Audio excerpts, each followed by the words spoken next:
તો પાટનગર ગાંધીનગરની વાત, ગાંધીનગરમાં ધોધમાર વરસાદ, શહેરના ચ રોડ સહિતના વિસ્તારોમાં વરસાદ, ધોધમાર વરસાદથી રસ્તા પર પાણી વહેતું થયું. ભારે ઉકળાટથી શહેરીજનોને રાહત મળી છે. હવામાન વિભાગે ભારે વરસાદની આગાહી આપી છે.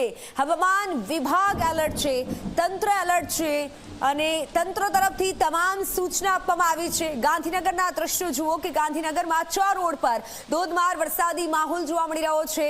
શહેરના ચ રોડ સહિતના વિસ્તારોમાં અત્યારે વરસાદ વરસી રહ્યો છે. ગાંધીનગરમાં ધોધમાર વરસાદી માહોલની શરૂઆત થઈ ચૂકી છે. એક તરફ અમદાવાદમાં પણ વરસાદ શરૂ થઈ ચૂક્યું છે. હવામાન વિભાગે ભારે વરસાદની આગાહી આપી છે, એટલે તમે સાવધાની રાખજો.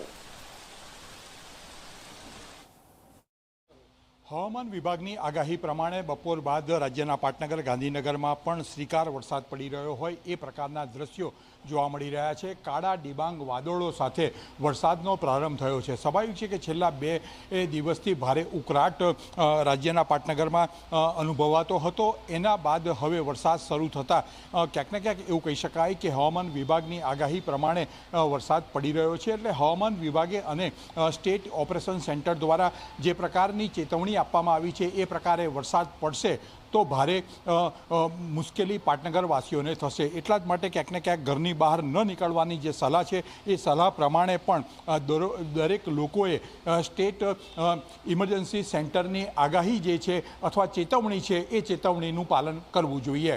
કેમેરામેન રમેશ ટુડિયા સાથે હિતલ પારેખ, જી મીડિયા, ગાંધીનગર.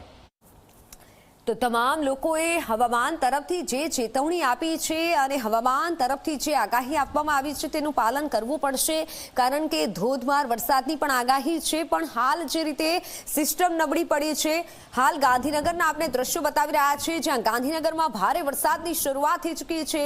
ગાંધીનગરમાં અત્યારે ભારે વરસાદ વરસી રહ્યો છે. ગાંધીનગર અને આસપાસમાં એટલે ચ રોડ અને ગાંધીનગરના તમામ રોડ રસ્તા અત્યારે ભીંજાયા છે.